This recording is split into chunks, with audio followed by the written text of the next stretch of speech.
Welcome back to RBP. I am your host, Ross Bolen, here with Jared Borislow for another exciting episode of comedy podcasting. We've got a really big show today, don't we, Jared? Ross, we do, because it is your birthday. It is. I am 1 year older. As you listen now, I am 34 years old. A year older and wiser. The Hakeem Olajuwon year. He was number 34, Jared. For that reason, I'm hopeful it will be a good one. He was a good player. He was. Ross, because it's your birthday, I had to add the happy birthday song into the soundboard. Please let me play it. Please do. You're ugly. You're disgusting. I'm going to kill you. Give me $200. I forgot to add it in. I'm sorry. I'll be honest with you. I did sort of see that coming. It's the one that I had on the top of my head. I'm proud of my brain for coming up with it before the soundboard hit me in the face with it. By the way, before we move on from my birthday and from Hakeem Olajuwon being the number of years old I am, I have a hot sports take I wanted to share quickly. I shared it on Twitter, but yesterday was the 20th anniversary of the Allen Iverson step-over. Mm-hmm. You know, where he hit the three-pointer and then he stepped over the dude who later became the coach of the Cavs where LeBron won the championship. And that is one of the most overrated moments in the history of sports. Not only did they not win that series and today I never won a ring, it's just not that cool in hindsight. Like, dudes get sunned like that every game now. Like, it's just not that big of a deal. I get it that it was AI and people like want a moment to have to cherish him, but practice was that moment. Like, practice? We talking about practice? Like, we have that moment with AI. It's not the step over.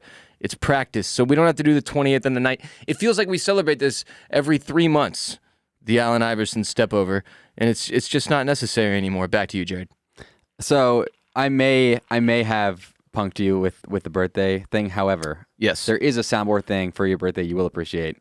I've added in a soundboard that you've long told me you would like added. What is it? Alrighty then. Oh my God, it's Ace Ventura's Alrighty Then. That's huge. Happy birthday to me. Happy birthday to you. Speaking of the soundboard, do you remember listening to like talk radio as a kid in your parents' car? Like in the morning on the way to school? Yes, we used to listen to MJ and BJ in the morning on 93.3 FLZ. Shouts to Tampa. Okay, so like my mom listened to a lot of like Christian radio, so that one wasn't necessarily as fun. But sometimes I would ride with my dad and he would play like the normal morning show. And, sometimes they would do weird bits. These radio guys, a lot of them were like failed stand-ups. Yeah. Or like guys who wanted to do stand-up and never did, or like, and it just, there's always, radio guys are really interesting, just like podcast guys are really interesting. But there was one thing that was kind of consistent through the years that I noticed, and that was that these early morning radio dudes would try to pull off prank calls. Yes. My guy used to do this. I think they called them crank calls. They would call them crank calls, prank calls, whatever they would call them. They would all come up with different bits and reasons to do them and different gags, right? But I was on the internet, I believe it was Twitter, and I found this screen cap of a Reddit post, which is where all things begin on the internet.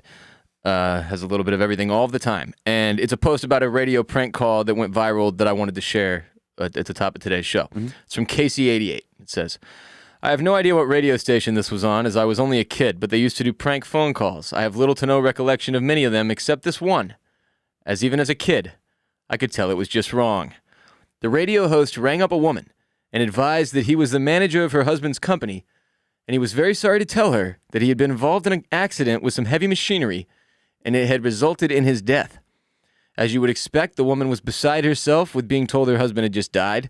She was wailing on the phone, and the radio host couldn't really get another word in to explain that it was a joke, and then they just cut the phone call and played a song. Even as a kid, I knew it was really stupid and cruel, and I'm pretty sure that was the last time they did a prank phone call. And then somebody commented, hey, you just got pranked by Wacky and Steve on 96.1. And the thing is, like, I remember, okay, there was something that happened nationally. One of these prank phone calls went horribly wrong, and then they started doing fake prank phone calls gone horribly wrong. Because I heard one of these, and I remember being like, oh my God, I think they just ruined that woman's life. And my dad or my mom was like, it's a stupid, they probably called one of the employees or something. Maybe they were just trying to make me feel better. Or maybe I heard this happen. I don't know. But damn, I do remember most of the prank calls they did were cruel and unusual. Like, the shit was never funny. It was like, if you can endure this, you win a prize. And everybody listening is like, oh my God, that's fucked up. But like, I don't know why we were cool with that. Prank calling somebody is not okay. Is this still a thing? Do you think, what is the now version of this? Catfishing? Catfishing is worse because that kind of like gets into the emotions. You know, it's not like a prank call is contained only within the prank call. Unless, I don't know, man. It can be unless part they of don't the tell you, catfish. unless they don't tell you it's a prank, and then you believe your husband died after a heavy machinery accident. Or you believe you're getting back into a relationship with your high school fling in Arizona, and you quit your job and leave your family, and then you find out that was actually somebody just trying to get all of your money, and she doesn't exist, and you have to go back and ask for your job again and apologize to your wife and kids, and they hate you. And then your brother-in-law also thought he won the lottery, and then checked his ticket, and he didn't win the lottery, and he already called the news to his house, and he had to hide inside and close his curtains so the news didn't try to report on him. That family has almost certainly won a Darwin Award at some point. If you don't know what we're talking about, you need to be on the Ross Bolen Podcast Patreon, patreon.com/Ross Bolen Podcast. We had an amazing story on Friday's episode about the worst catfishing family of all time. Yes. Absolute idiots. These ones. But that's neither here nor there. The point is, don't prank call people. Did you ever prank call people as a kid? Yes. Yes. So I think everybody did. I feel pretty bad about it now, though, now that I'm looking back. I also one time prank called somebody on a podcast I was on. Did you really? Was it at least somebody you knew? No, it was we called a pizza restaurant. Oh, that's fine. Is that fine? Yeah. Okay, good. Well, we called the pizza restaurant, and then we said, "Hey, you're on the podcast," and like he threw him into a podcast unexpectedly. He was like ready to take an order, and he was like, "Oh, nice." So we just started asking him questions, and then the way we ended it was we asked him a really inappropriate question and immediately hung up. That's fun. Good times with pizza guys. They often called like establishments on the radio and pranked them. Now the worst was this though. So you've progressed none. You've taken the evolution of on-air voice casting to nowhere, just the same place that it was. I'm not going to do any more prank calls, but Okay. there was okay. What about crank calls? Now, is the difference between a prank call and a crank call? Does your wiener have to be out? Nope. Is that a crank call? The crank call is where you talk me off, Jared. Do it now. It's my birthday. It is. I'll do it off air. Okay. But so I used to listen to, for a while, my auxiliary cord in my car broke, and not only was the cord broken, so was the port. Right. So I would have to take like 10 minutes to set up my phone. So I was like, screw it. I'm listening to the radio. My commute's 15 minutes. I'll just listen to the radio every day. I did this for years. So I would listen to 97X here in Austin, and Jason and Deb, it just so happened that like at 8:50 or whatever every single day, that would line up. Like the segment that lined up with my commute was the prank call segment. Okay. Right. So what Deb would do, her prank call, it was like harmless. She would call businesses around the country and like ask them a legitimate question and like be really, really sweet to them and nice to them. And she had a British accent, so it was like, oh, this is like not normal for these like this. It's like a hardware store in like Mobile, Alabama, right? Like a smaller town, like random businesses. And her whole thing, Just some moron. just some random person. I wouldn't say Just a moron. total idiot. Her It whole would thing just was be this. befuddled by a British person. It was- My God. She would try to get them to say "I love you" to her, and so Honey, get over here. This one's got an accent. pretty much that was like part of the appeal for them. Yes. Okay, so the whole thing was for her to try to get the person to say "I love you." And here's how she would do it. She'd be like talk to them, be really nice to them. Like, oh great, I'll show up at 2:30 today to shop your store. Thank you so much for helping. And they'd be like, yeah, I of love you, course. bye. And she'd go, I love you, bye. And they go, What? and if they don't say it, she'd go, I love you. And she keeps saying it. Harmless, wasn't really that funny. She was successful, like I feel like 1 out of every 5 times. Wasn't great radio, I'll be honest. It was just Well, entertaining the enough. retelling of it, I got to say, was just fucking exhilarating. You being sarcastic? Yeah, a little bit. Yeah. Auxiliary cords, by the way, were set up to break, Yes. like iPhones. Every single person that's ever owned an auxiliary cord has had it fail, and then inevitably the port. It was just a horrible system. Like, they were the originators of the degrading product that eventually Apple took that concept and put it into the iPhone so that every 3 years we had to buy a new one. But it was the aux cord. I probably spent $500 on aux cords in high school.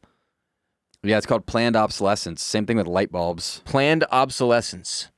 That's a huge word that I did not know until just now. Light bulbs. Now I'm looking at all the light bulbs suspiciously. I know. Don't look at our studio lights. Those will blind you. That's why I wear the sunglasses. Is it because you're never actually looking at me? You're just looking into the lights the entire time? No, I just stare down at my own penis. I never thought about that. Yeah. The whole time. Whole show. Yeah, so they've had light bulb technology to the point where you could have one light bulb never go out of and never break because they just have bigger filaments, but they give us the filaments that are really, really small and they always burn out. And so that's how Sylvania and all the other light companies stay in business. Shouts to Sylvania. My favorite one of these is how some dude at Big Tobacco invented the cigarette that doesn't kill you, so they killed him. It's like one of those urban legends or whatever. It's not real, is it? Oh, it probably is though, and you know it. Right? Come on. You're Big Tobacco, and fucking Timothy walks in with the cure. It's the cigarette that doesn't kill anybody. What do? Got to take out Timothy. The cigarette that doesn't kill anybody. Because the cigarette is part of a government program for population control. I've heard that one. Anyway, more on birthdays and my birthday later, but one of the things that I've learned in this past year, Jared, is the importance of hydration. Got to keep the body, and just as importantly, the mind, fueled up with everything it needs. And that's where Jared and I turn to our sponsor, Liquid IV, for all of our hydration and energy multiplication needs. I'm ready to go. Whenever you want to throw it to me for an anecdote, I've been holstering this until our next Liquid IV read. I have so much to say here. This episode of RBP is brought to you by Liquid IV because when we push our bodies hard or when we're just feeling run down, it's important to take care of ourselves with the proper vitamins and nutrients, and that's why Liquid IV created Hydration Multiplier Plus immune support to maintain and strengthen your immune system.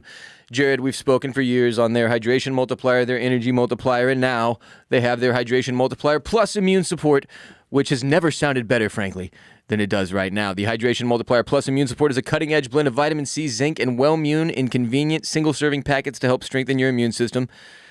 Hit me with your anecdote. I went to a bachelor party a few weeks ago. I talked about this on the pod. Okay. Bachelor party was in Denver.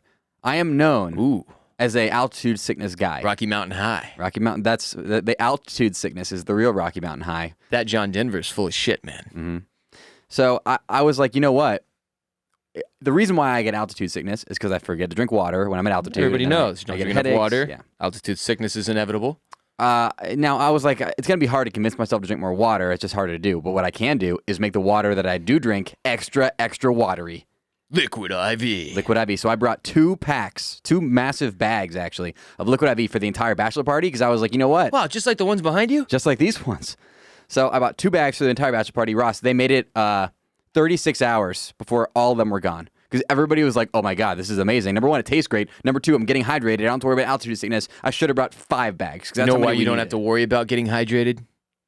Because each packet is bursting with fresh, natural tangerine flavor. It tastes so good, Liquid IV can operate and provide 2 to 3 times more hydration than water alone. 2 to 3 times.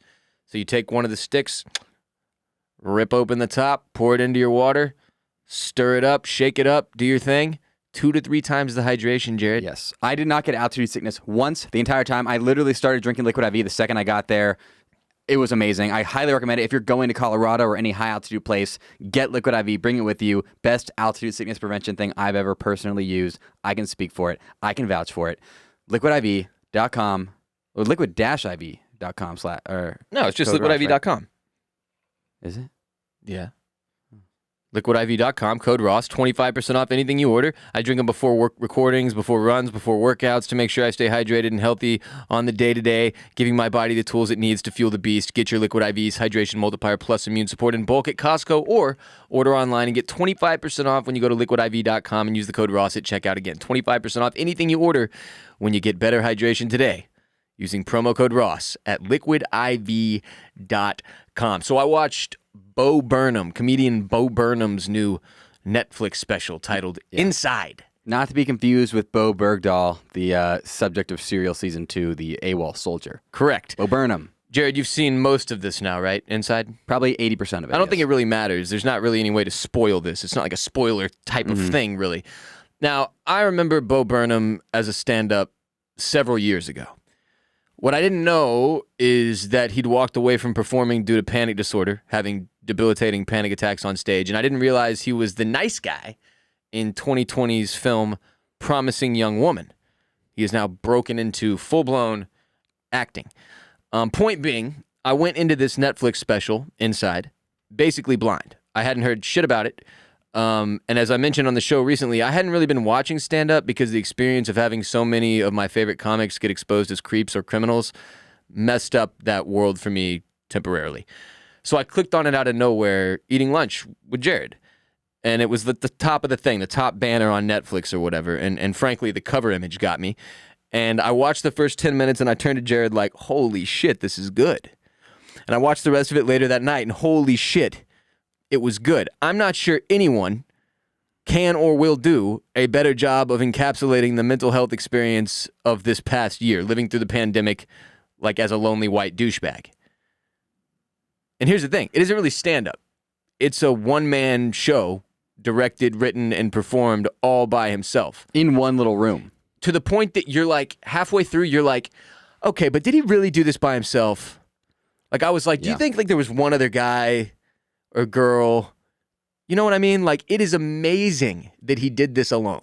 Yeah, it's like when you watch one of those commercials and at the end it's like, shot on iPhone. You're like, there's no way that was shot on an iPhone. Yeah, fucking right. Okay, shot on an iPhone, attached to a crane, attached to a boat. Yeah, but this guy did this by himself. Unbelievable. I still am skeptical, but I know he definitely did it by himself, but I'm still skeptical. But it is performance art when it comes down to it. Like his general demeanor, like his hair, his outfit, his facial hair, his expression, his eyes, his mental state, they degrade over the course of the special. And as it goes, you feel more and more like you're slipping into insanity with this dude in the pandemic and then the loneliness and like the crushing depression of his isolation in this room where he films all this. It's hilarious and it's very depressing at different points. It's like such is life, right? There are a lot of different parts that stand out. I just wanted to touch on some of them. First, one of the songs, FaceTime with My Mom. I love that one. Here's the thing about this dude, okay? He's able to make songs that are both either very funny or very heartbreaking or very touching or all of the above.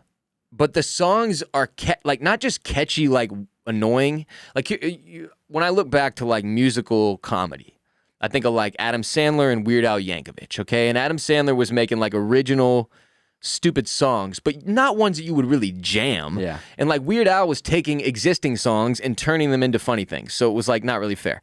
This guy's making original songs that are funny and or touching and heartbreaking, and they jam. Well, as he compares himself in the special, he's like a combination of Weird Al and Malcolm X. Yes. And dude, that's a rare talent. Like he is like just watching this, there's very few people who I'm like, holy shit, like how do you pack so much talent into an individual? Jamie Foxx is a really good example. When I watch him perform, I'm just like, I don't really get it, man. Like that's not exactly fair. Like nobody should just be allowed to be hysterical and really good at singing and really good at dancing. Like that shit is not, what the fuck am I supposed to? I'm sitting in a chair talking into a microphone. This is embarrassing. That's kind of how I feel watching this dude. Like I'm just like, holy shit. Yeah, he's so talented. And also, because a lot of times when there's like written comedy, you know, Ross and I are comedy writers. Like, we're like, I could probably do that. And I think we could do, to a degree, what he does, but like maybe just the writing side of it, not the producing, not the music, not the singing. That's the thing people need to understand. Even if you were talented enough to do the comedy, which you're not, then you'd have to be talented enough to do the video shooting, like which you're not. Then you'd have to be able to do the edit. Like even if you have one of those things, like it's like. Even if I can pull together 1.5 of those things, there's like 5 things you need. Yeah, he does all 5 of them. So well-rounded, it's shocking. And not to like suck the dude's dick, but it's pretty rare to see something that I find like inspiring on another level. Like where I'm like, I watch a show or a special or a piece of content and I'm inspired or driven by it. And this was like a one-man musical, but with crazy awesome visuals. And like, it's entirely possible nothing has been more up my alley. Frankly, being like vulnerable, hilarious, depressing, talking about mental health and society crumbling and also silly shit and the internet and social media. So I'm obviously biased here, but damn, this was good. It was like it was one of those moments where I was like, holy shit, what an accomplishment. Similar to when I watched Neil Brennan's 3 Mics, which I talked about here on the show. Neil Brennan is the co-creator of Chappelle's Show, if you're uneducated swine. And there's been a few shows that I saw, like when I saw Kanye's Yeezus live, I didn't know you could do a musical concert that way. Similarly to I didn't know you could do a Netflix special the way that Three Mics operated. Similarly to I didn't know you could do whatever this was. Visual performance art that's also a stand-up special that you shot and lost your mind. Like by the end of it, you're like mildly concerned for him. Yeah. But it's also done with that purpose in mind. Like he wants you to feel it. Like it is, I mean, he makes jokes about killing himself for a reason. Like he captured that moment, and that is hard to do. You know what I mean? There'll be stuff that happens historically that like an album will come out and it just like fucking represents that time period. Like people will point to anybody who watches this will be able to point to this and be like, yeah, that is essentially what we all went through in different versions. Like that pretty well represents it. This guy slipping into the seventh circle of hell in some room, which I think was attached to his probably very nice house. I'm not sure. I was wondering if he like rented a shitty apartment like in order to make this. It has to be a wing of his house or something he rented, because he's not. So when you're watching it, you kind of feel like he's in there for a year. Yeah. But that's not the case. That's just where he worked on this for a year. Okay, so he's like leaving and sleeping outside of that room. What if he wasn't though? That would be nuts. That'd be even cooler, right? I kind of hope. I was like wishing for that almost. Like, oh, I hope they revealed that he really didn't leave this room for a full freaking year. But I think it's attached to his house or something, because eventually he comes out when the special ends, butt-ass naked, I believe. And like a spotlight shines on him and he like freaks out and he's locked out and he can't get back in. It's like the way he plays with this from a content standpoint, I've just never seen anything like it. It was amazing. Back to one of my favorite early lines was, I made you some content. Daddy made you your favorite, open wide. Here comes the content. It's a beautiful day to stay inside. I never thought I'd hear anybody say, I made you some content. Daddy made you your favorite, open wide. And that was like a new day for me as a content creator. And just hearing a comedian refer to it as content was weird as shit. What the hell has happened here? He like really peels back the curtain behind content creation, what that's been like during the pandemic. And just the internet and like his understanding of the sort of landscape there is what gives him the ability to capture the whole moment, right? Like the way he gets into the streaming shit. Yeah. All of a sudden he's doing a Twitch stream that's him playing a game called Inside. He gets real meta. And then he like pretends he's a YouTuber reviewing his own video, and then it's a review of the review, like review of the review of the review. He the way he plays with what the pandemic did to content creation is very funny. He also does a How the World Works song. That one was really good. That pretty well represented. Sacco. Pretty well represented. First of all, so funny. It was obviously playing with the way kids shows are done, right? Yeah. Well, I put up an Instagram video of me watching just part of the special, and it happened to be the part where he was doing Sacco. And one of my buddies watched it on mute and responded, thinking that I was watching that like with a little kid and assuming it was a children's show and being like, yeah, I lose my mind watching those too. And I was like, yeah, this is actually Bo Burnham. Do not watch this with your child. Yeah. Because it's highly disturbing. But that was how I felt about like the past 2 years, was like I'd been given that lesson on how the world works that I didn't have before. And it sucked. Just like, well, the song was great, but you know, you don't want to hear the things in it. Jeff Bezos, part 1 and part 2 were both great. I don't know why there were songs just about Jeffrey Bezos. That was random. But I enjoyed that. I presume it's because of how much money he has made during the probably pandemic. Just the focus on that whole billionaire side of things. He has some interesting ideas on socioeconomic politics. Yeah, he does. He gets into those. He does indeed. He sings the ironically upbeat song Feels Like Shit, which has already started to get turned into memes and GIFs and whatnot, which he also definitely had in mind when he did this entire thing. Speaking of which, White Woman's Instagram is one of the funniest songs I've ever heard. Yeah, that was great. The similarities of white women's Instagram profiles. Is this heaven? Also, that was where I realized how taxing this had to have been on him mentally to make this, because in White Woman's Instagram alone, he does like 60 different shots for different Instagrams that would have taken a very long time to put together. Like each individual one. And I was just like, no wonder it took this dude a full year by himself in this goddamn room. This had to have been hell, almost to the point that, again, I'm like, why? Like, I think I would get 6 months in and pay my boy to like come in and help me edit.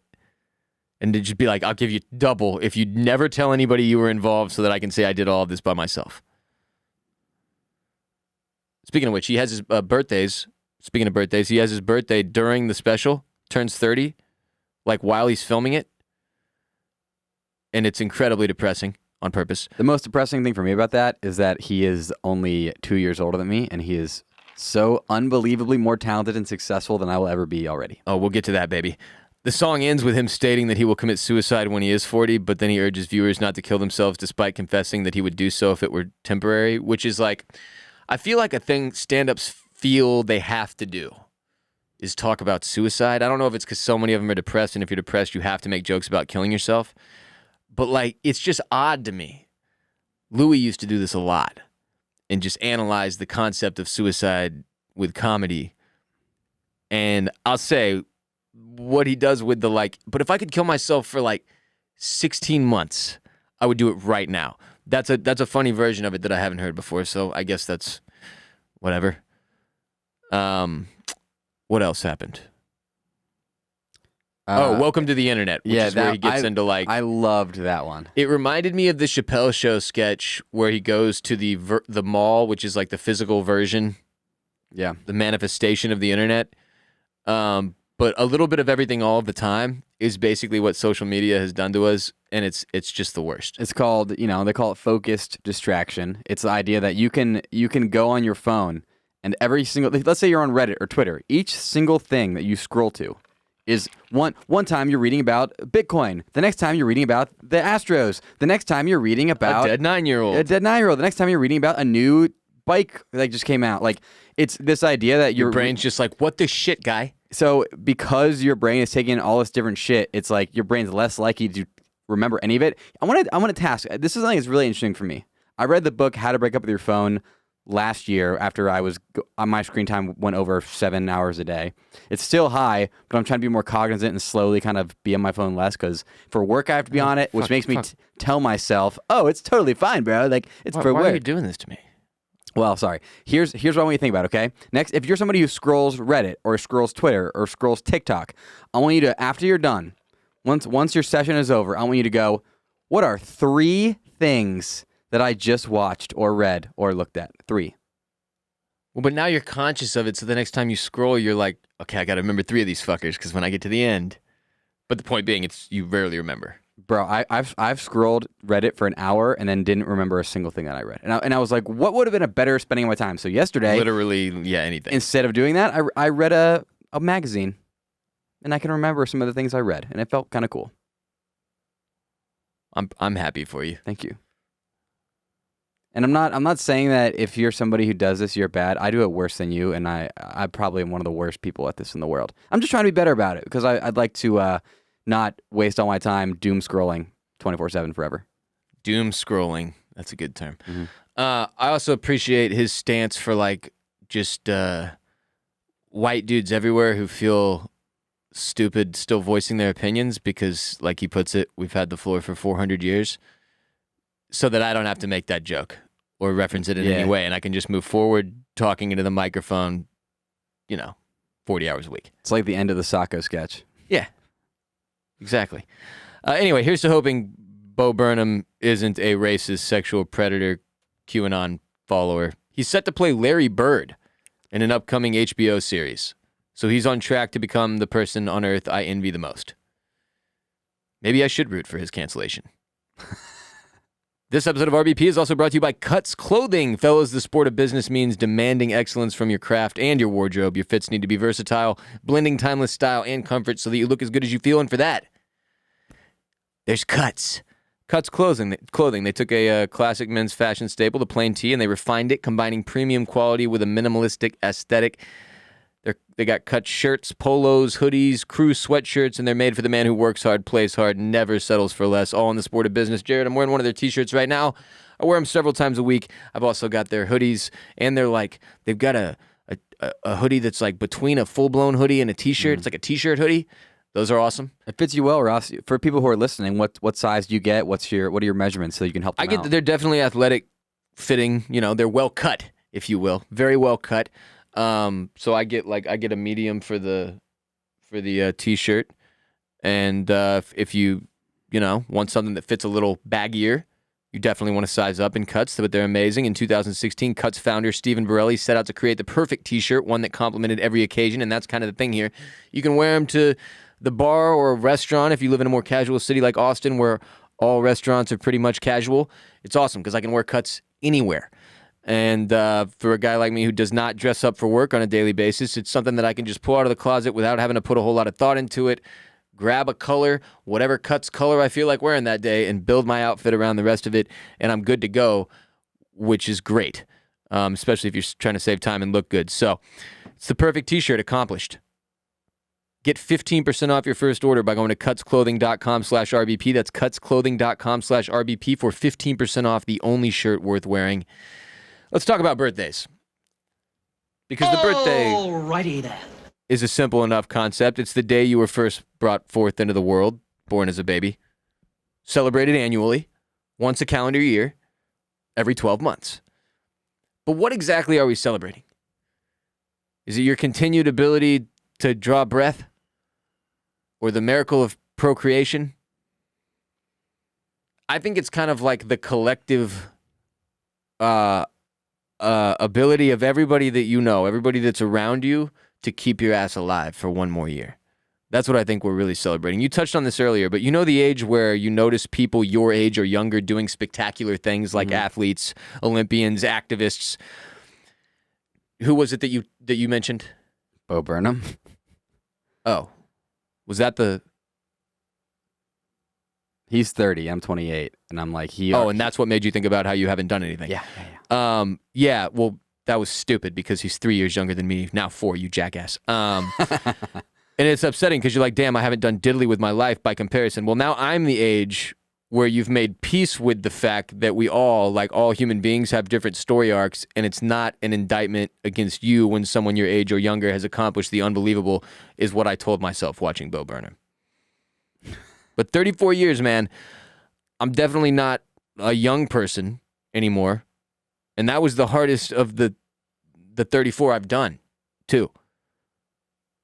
And I'll be honest, like, that was as much as I'd planned. I ran out a roadmap at 32 and have just been winging it ever since. I'm not sure there's anything anyone can do to prepare you for the part of life where you like really get to know yourself and in turn really understand human beings and their motivations and fears and what that means when it comes to like how it drives them. And then the phrase ignorance is bliss really starts to hit home.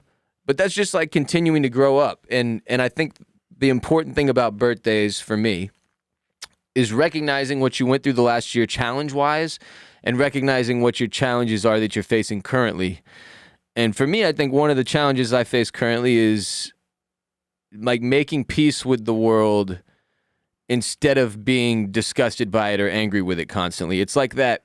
It's kind of one of the things Bo hits on in his special is that we all last year, because we were stuck inside and we got so stuck to our phones and overexposed to everything that was going on in the news with the internet, and it just got so chaotic. It was like we all got overstimulated, even more than we normally already were, right? Everybody knew since we've been little kids, technology was going to be a problem in terms of distracting and in terms of like, what it does to your brain with the overuse and overexposure to it. Even from when it started with television, right? People started to notice, like, oh, fuck, my kid watches TV 10 hours a day, and then he's erratic and in a bad mood and doesn't sleep well. And it's like, well, that's because he watched TV for 10 hours today. They start to put this shit together. But, like, last year was the culmination of all of that in the worst possible form in 2020. I mean, one of our friends, Serena, joked, like, she had a birthday she, like, half forgot. Nobody even remembers turning whatever they turned in 2020. I think I'm 28. Remember, I was telling you, like, I thought I'd been telling people the wrong age all year. Yeah. Because I was like, I think I maybe have skipped. I think I've been telling people I was 32. I was actually 33 the whole time. Now I'm 34. This shit's it's out of control. And I just got so like overwhelmingly frustrated with outside circumstances that I forgot to take care of my inside ones more, which takes me back to the title of his special, Inside. It was great though. So for me, 34, making peace with the world, and also pooping without a toilet seat. On that note, let's talk about poop. Let's do it. Yes, P-O-O-P. Truth is, we could all probably be doing it better.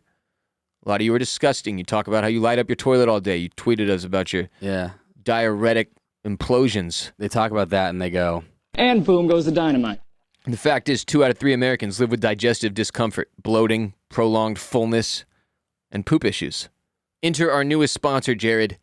Seed. Seed's DSO1 Daily Symbiotic is the shit. Yes, we do puns. Please clap. sorry. You have to clap, though.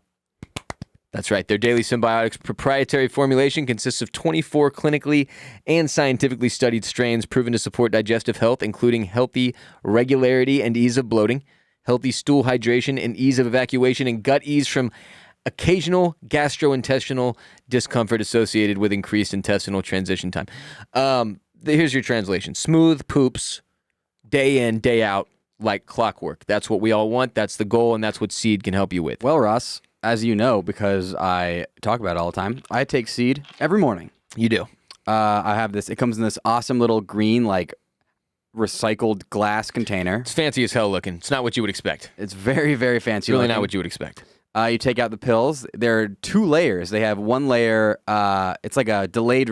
It's like part of it is like a delayed. What is this called? It's what protects. Release. It's what protects the probiotics so that it can actually get to your colon. Because the truth is, and this is one of the things that Seed noticed, is a lot of these probiotic products people are taking, they're not even making it to your digestive system before they can, like, so that they can help you properly the way they're supposed to. So that's that one layer. It's a 2-in-1 capsule that protects probiotics through digestion to ensure delivery to the colon.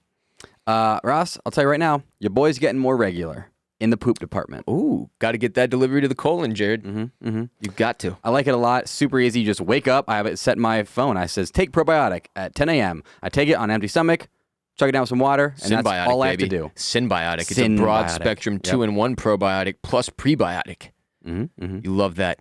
Big fan. You love that. Here's what it does for you. It supports benefits in and beyond the gut, including your GI function, skin health, heart health, gut immune function, gut barrier integrity, and micronutrient synthesis of vitamins B9 and B12. Many people see improvements in digestion within 24 to 48 hours, which can include bowel movement regularity and eased bloating. Start a new healthy habit today. Visit seed.com/Ross. Use the code Ross to redeem 20% off your first month of Seed's Daily Symbiotic.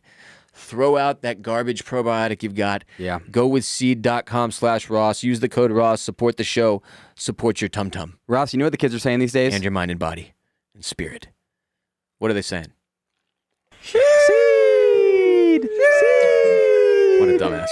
Seed! And now, it's time for our insane headline of the day. One of our interns, Mike, who is awesome, by the way. Shouts to Mike. And he's been helping us with marketing, making videos with us for a long time. He sent Jared a story about what it turns out is his brother. And here's the headline. Florida man diving for shark teeth survives alligator bite to the head. And this shit's on TMZ. Florida man in the headline. And he got a Florida man headline, which is like every Florida person's dream, right? Isn't that what all of y'all aspire as long as you survive, yes. As a Florida person, you can attest to this? Mm-hmm. You haven't gotten your Florida man headline. Not yet. And Mike is younger than you. Do you feel like an underachiever? Well, it's Mike's brother. I don't know how old his brother is. Oh, that's true. We don't know how old he is. Well, he was 25, so. Okay, yeah, I do feel inferior to Mike's brother. Because it says it in the article. I'm just going to read it. He found teeth all right. A Florida man diving for shark teeth was bitten in the head by an alligator and survived. 25-year-old Jeffrey was attacked in the Mayaka River on Sunday afternoon, according to local reports. Here's a quote from him. I thought I got hit by a propeller. It hit me so fast. It felt like a boat was going 50 miles an hour. Dressed in a wetsuit, he had plunged into the river to look for megalodon fossils, something he does often. Not something I do often. Not something I will be doing often, now that I've heard the story. The Tampa resident had just come up for air when he found himself between the jaws of a gator. He said, it happened so fast, there's nothing I could have done to defend myself. It pulled me down, pulled my mask off. Fortunately, the reptile soon let go. And he got his head back above the surface, locked eyes with the thing, apparently. Just fucking did a little staring contest with it. He said, you have to learn how to not act like prey. And we just looked at each other, he told Fox 13. Yeah. Not TMZ. I'm prey. I didn't flail around because that would have triggered his prey instincts even more. So he had the presence of mind, and I guess, maybe you do when you're face-to-face with death, to just stare it down and not like bail or freak out. That's wild to me. Yeah, there are so many elements of this story. This happened in Tampa. So he got away and swam to shore and got 34 staples in his head and fractured his skull. As somebody who's from Tampa, grew up around the same waters this dude was swimming in, the amount of fear that this guy has is zero. Because everybody I know, when I'm walking near a lake where I'm from, you don't go within 10 feet of the lake because you're like, oh, what if an alligator comes out, jumps up, snaps my leg, well, pulls but in me fairness, in, rolls me. you're like one of those people, though. You're like a worrywart loser cuck. Yeah, you're a neurotic guy. Neurotic to the bone, no doubt about it. I don't think all Floridians are walking by all bodies of water just like scared of alligators all the time. No, but this guy's swimming. I don't know many people who go snorkeling in the rivers with the gators. I do not know many of those. You don't know many people who are cut out for the megalodon fossil life, pussy boy. I clearly don't. And our intern's brother is one of the most metal crazy dudes ever. He goes fossil hunting in alligator-infested waters. That's the coolest thing I've ever heard. The Florida Fish and Wildlife Conservation has been trying to find the alligator, but has so far been unsuccessful. So, are they trying to find the alligator because it assaulted him, and now it has a taste for human blood? They're going to arrest it. What is the alligator didn't technically do anything wrong. Did he? What is the rule there? I think they're like, shit, we got to go, you know what?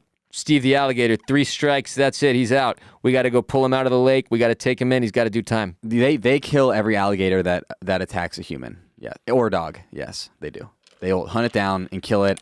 Then they'd hang it up like in Handmaid's Tale to show all the other alligators what's up. No shit. Mm-hmm. Fucking cold-blooded, dude. That's like in Hook when he's got the alligator made into a giant clock statue, and the alligator in Hook is like 50 feet tall. Yeah. It doesn't exist like in real life. Or like in Hook when they took Rufio and they skinned him alive and then hung him up for all the kids to look at. Rufio. Oh, yeah, exactly like that. But seriously, when the alligator in Hook falls and it lands on him and he just disappears, that's stupid as hell. They're all celebrating, and I'm like, he's fucking in there. The second y'all walk off, he's going to crawl out. He's fine. Seriously, that guy was fine. That was a dead alligator. Dead alligators can't eat things because they're dead. Just because its mouth is propped open and it lands perfectly on top of the old man doesn't mean he's been digested and he's gone.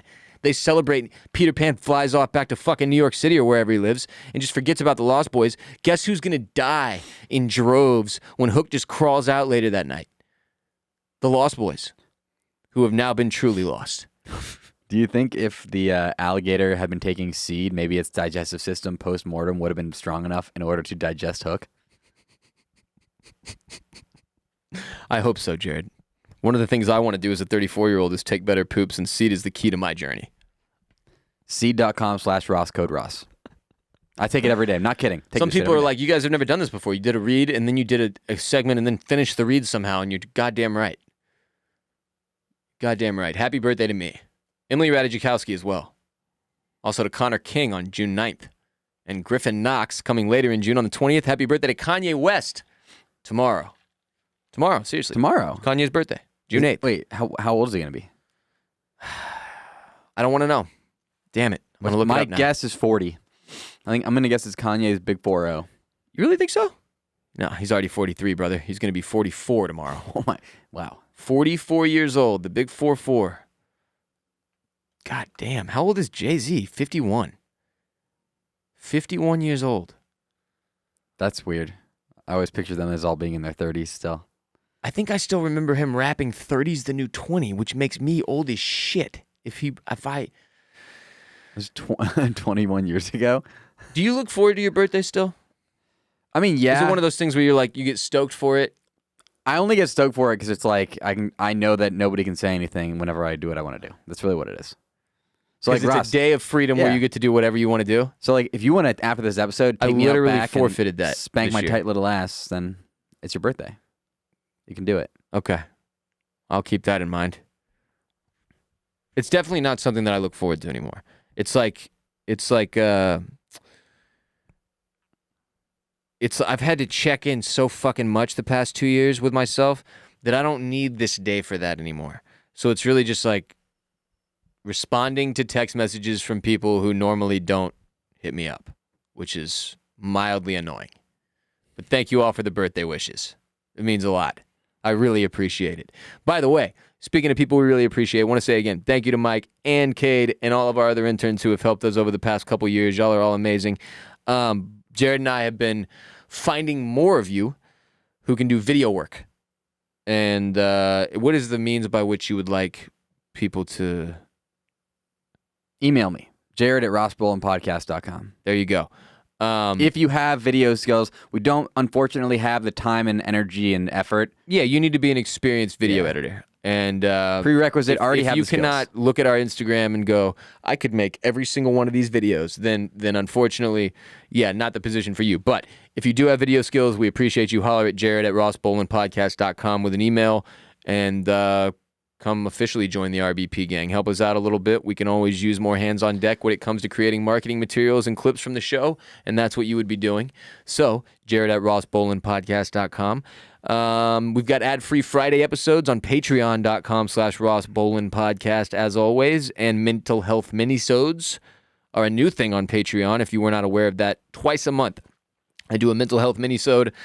For those of you who were really into how heavy we went with mental health in 2020, a lot of that is going to be moved over to the Patreon page just because it can be a little uncomfortable if we do like a whole episode about mental health for people who aren't necessarily here for that or are trying to hear jokes and comedy. So we want to keep the show comedy focused and keep some of the more serious stuff in the mental health minisodes on patreon.com/rossbolenpodcast, where you can support the show, and in exchange you will get even more RBP, including those ad-free Friday episodes, 2 mental health minisodes a month if you're in the Enforcer or OG tier, as well as columns. Everybody on the Patreon gets a Bolen Media Update monthly. Our May column is live. You can go read it right now if you sign up.